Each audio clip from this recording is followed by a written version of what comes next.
I understood the question correctly. It was, what will I do to help the people of Calloway County? First of all, I do plan to see that the office stays open during the noon hour, where the people of Calloway County can be accessible and can come in and speak and ask questions, and we can help them during the time that they're off for lunch if need be. Secondly, I do hope to be able to work jointly with a couple of other offices in the county courthouse in order to alleviate a problem that in the area, when someone buys a property and the new property owner is not aware or has never billed for the property taxes of that year. It still comes in the old owner's name if his name was on it the first of the year.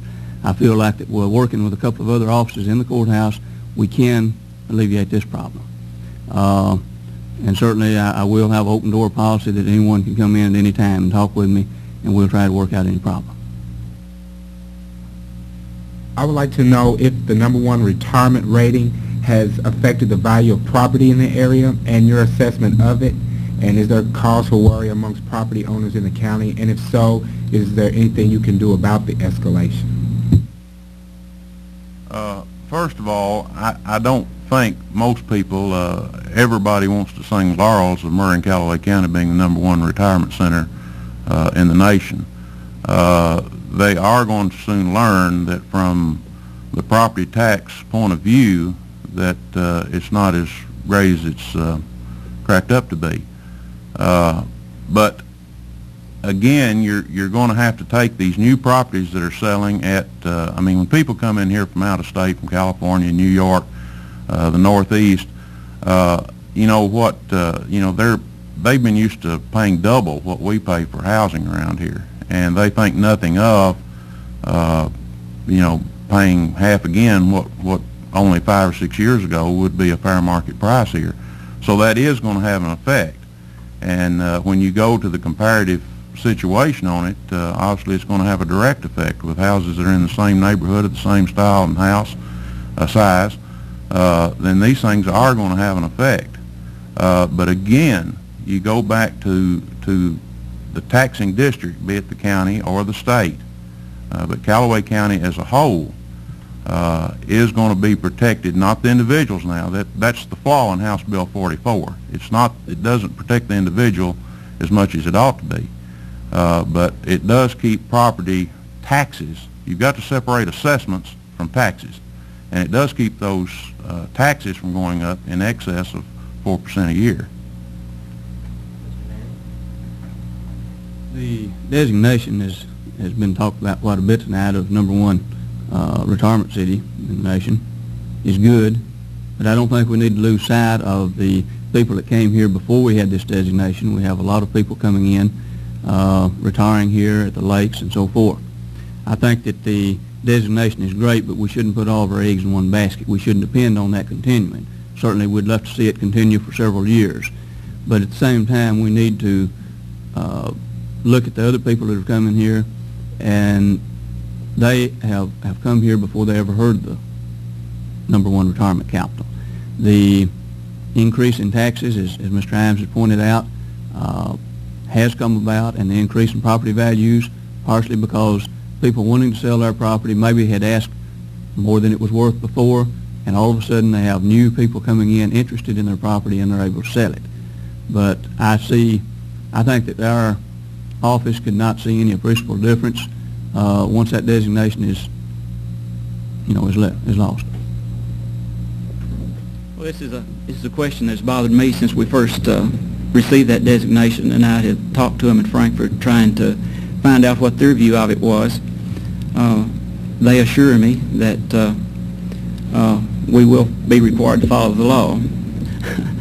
I think they say that studies that they have already undertaken shows that the newer properties, that the ones that are being built now, is following this 100% assessment value. Most of the new ones that are selling now is pretty much in line with what has been going on locally for the past. The problem comes in some of the older properties that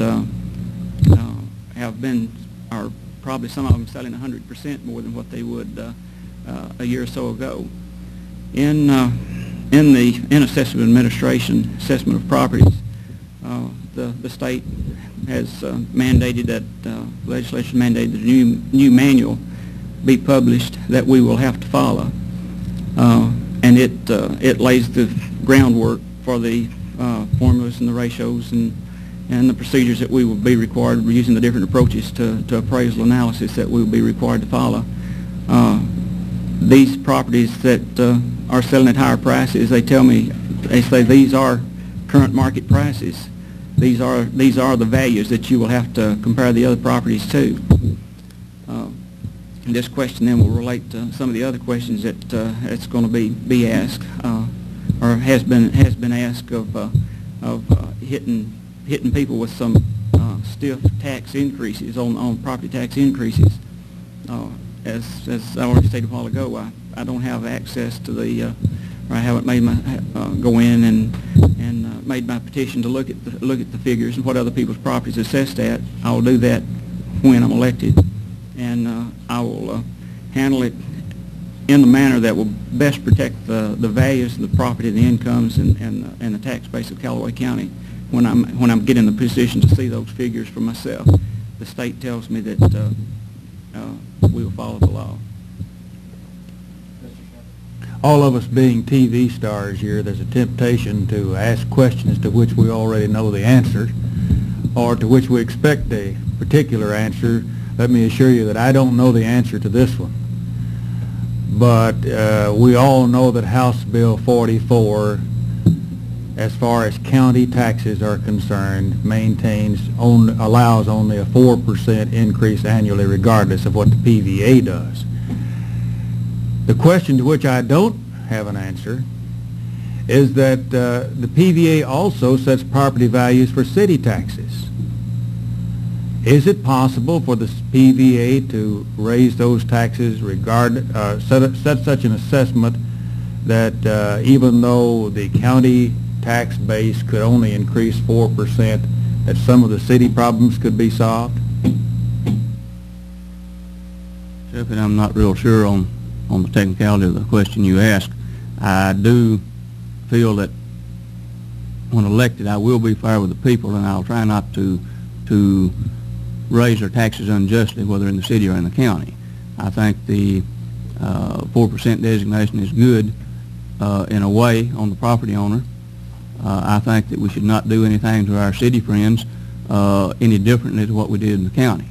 I feel like if that's good for the county, it should also be good for the city, that we not raise theirs simply because their value of their property is higher because of either fire protection or because of police protection. And I think that certainly when elected, I will try and hold the line as near as I can as it is now, and try to treat people as fairly as possible. I'm not sure that I completely follow your question. The property valuation administrator, we have no authority, no responsibility at all for setting any tax rates. So the Constitution requires that we value property at 100% of its fair cash value, and that we do it equitably. And that's the basic function of this job.